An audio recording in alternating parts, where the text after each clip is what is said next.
Good trading tactics are important to every salesman simply because this is a trading business. It's the only business that has so many down payments riding around. Since 9 out of 10 deals involve a trade-in, every successful salesman must be a good trader. One way or another, he uses these 4 basic trading tactics. 1, sell the product, not the allowance. 2, get the buyer to state his figure first. 3, prove the actual value of the trade-in. And 4, sign him up. Get the deal in writing. While no 2 deals are ever exactly alike, the first principle of good trading is always the same. Sell the product, not the allowance. Try to postpone discussion of the trade-in allowance until you've done a thorough job of selling him on a Ford. In other words, don't let the prospect become the salesman selling you his unit. Keep control of the situation. If he insists on starting by asking, "Well, how much for my car?" try not to commit yourself. Put it off by saying something like, "That depends on the condition of your car, Mr. Johnson. If you'll give me the keys, I'll have our appraiser look at it. Incidentally, which Ford model are you interested in?" Get the old unit out of sight and out of mind as soon as you can. Then you can really concentrate on selling the new unit with the right kind of showroom presentation and a good demonstration. The more he appreciates the new product, the less he'll think of his old unit. And as part of your qualifying, be sure to find out as soon as possible whether the deal will be cash or on terms. Then you can fit the method of payment into your discussion of the allowance when you get into the closing room. Here, everything is close at hand to help you close the deal. Next, let's consider tactic number 2. Get the buyer to state his figure first. Try not to commit yourself on the allowance. Get him to talk first. If his first figure is okay, you have no problem. Go right ahead and close the deal. However, if it's high, and it usually is, you now know about how far apart you are.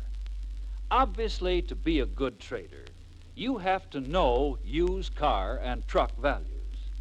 By keeping up with current ads, prices on your own and competitive used lots, as well as used car auction reports, you're always prepared to use tactic number 3.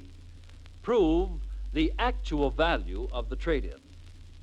If the used unit has been appraised, you know what it's actually worth and what has to be done to put it into saleable condition.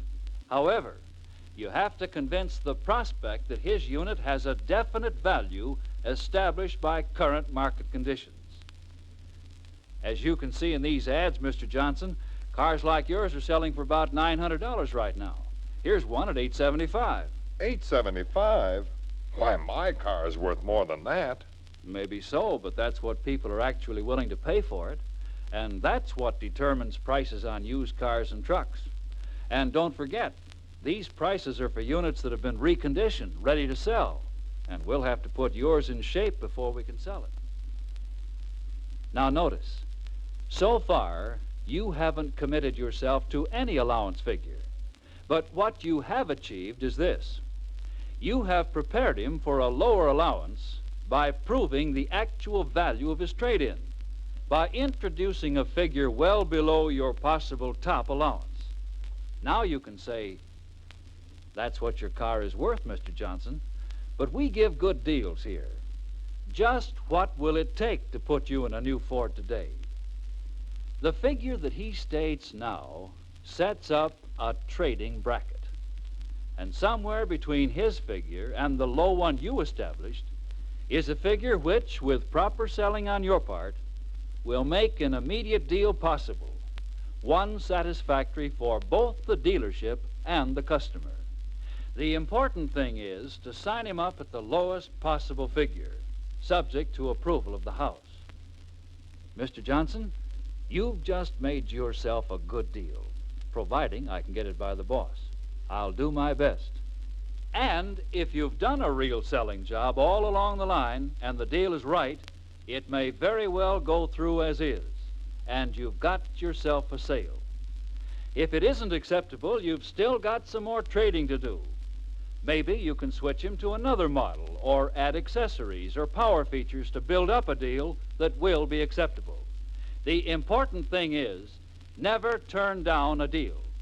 Always sign him up at some figure, and you'll never miss an opportunity to close a sale. And for better deals, follow these principles of successful trading. Sell the product, not the allowance. Get the buyer to state his figure first. Prove the actual value of the trade-in and sign him up. These are trading tactics that get results. Use them skillfully, and you'll make more money and have more fun in this trading business.